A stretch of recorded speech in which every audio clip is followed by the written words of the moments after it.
first question.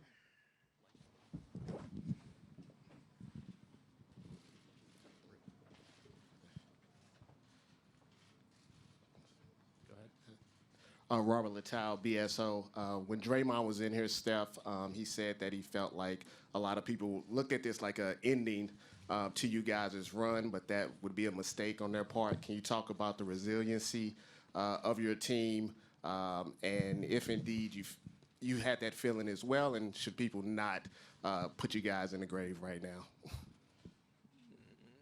I mean, tough way to go out. You obviously credit Toronto on a great series. They went out and won it. They played amazing tonight, all across the board. They had contributions, and yeah, it's a tough feeling, being on this side of losing in the finals. But I think a lot has been,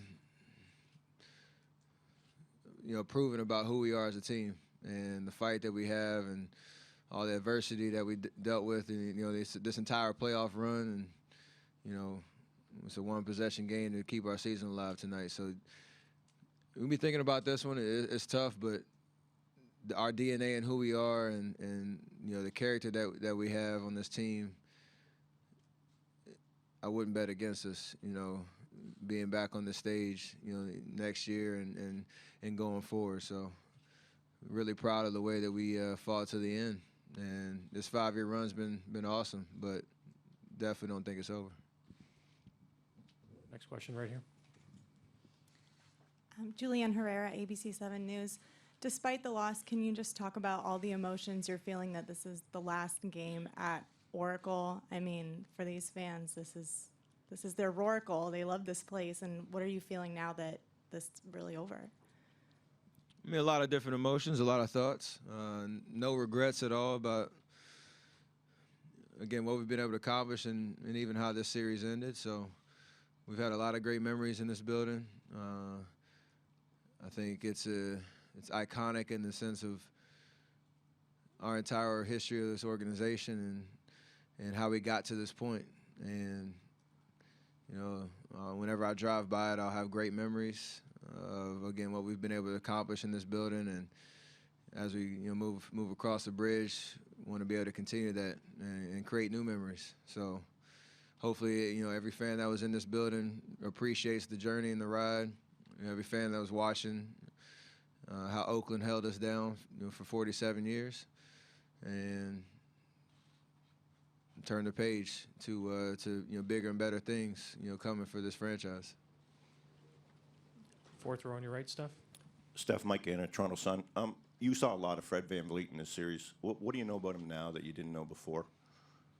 I mean, he's a gamer.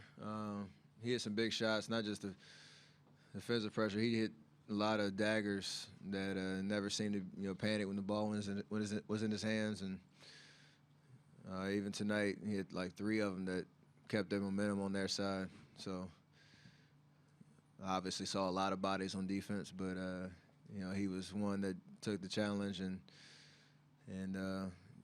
obviously he's a champion now, so well deserved.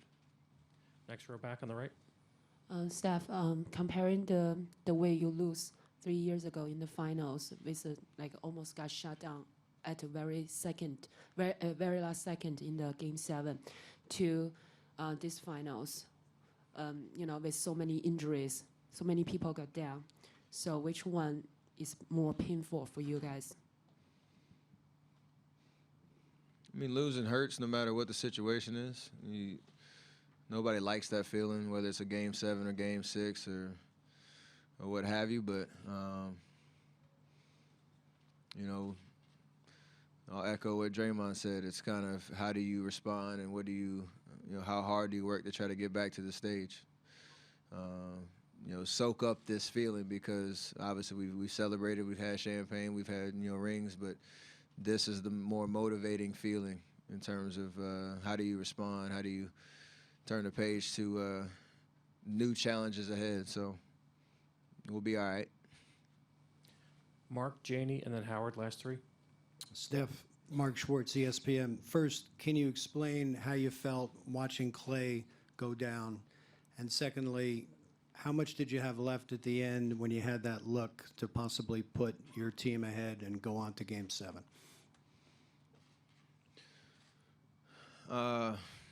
It's just tough in terms of a guy like Clay that left it all out there. He was playing amazing tonight, and to see a freak play like that where he lands awkwardly. I don't know the diagnosis yet, but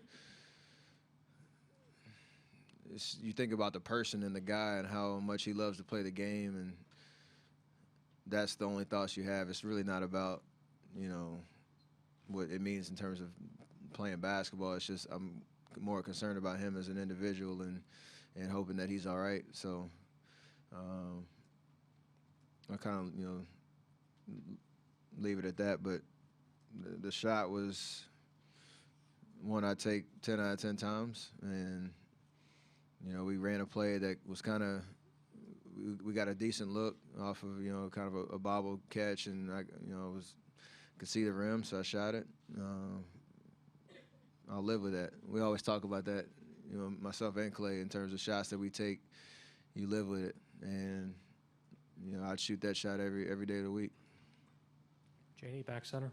Steph, Janie McCauley from Associated Press. You've said so many times this season, how difficult it is to win it all, and how you guys need to cherish every moment together while this team is together.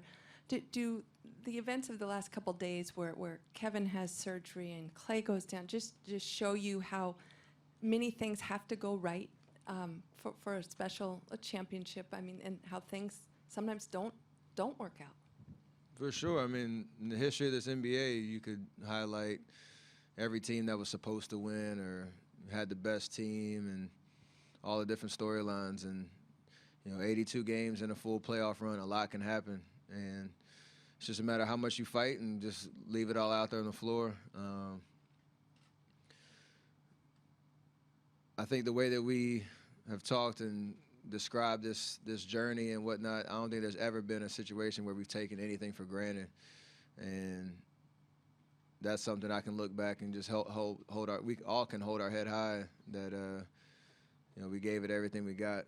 To your point about two guys who go down and the game's kind of taken away from them in those moments, it's not a good feeling at all, and it's kind of a helpless feeling in terms of two freak plays that send these guys back to the locker room. So it's tough, but it's part of basketball. It's part of the game. Again, I just hope their recoveries are strong and they come back better than they were before. Howard, last question here on the left side. Howard Beck from Bleacher Report. Steph, when you think about the toll a 5-year run can take, all the extra games, you think about some key free agencies, the injuries. Sean has talked about possibly retiring. Does this feel like, if not necessarily the end, then kind of a major transition point for who you guys have been? You expect serious change potentially coming forward? I mean, I'm not sure. There's a lot of, obviously, decisions that will go into the summer, and we'll deal with those accordingly. But, yeah, I think true champions like we are, we should be able to adapt and keep the same kind of DNA no matter what our roster looks like next year, and have high hopes about being back on the stage, whether it looks the same or not, or obviously we're changing buildings and all that type of stuff. There is going to be some change, but we'll enjoy this summer. Like you said, it's been a long journey. We've played a lot of basketball. Get away from the game a little bit, refresh the minds. Guys go through some rehabs and get back stronger. Next season will be next season, and we'll come back with the right mentality. So it's kind of hard to talk about because it's a tough way to go out. It's tough to lose in the finals, but story's not over yet. Thank you, Steph.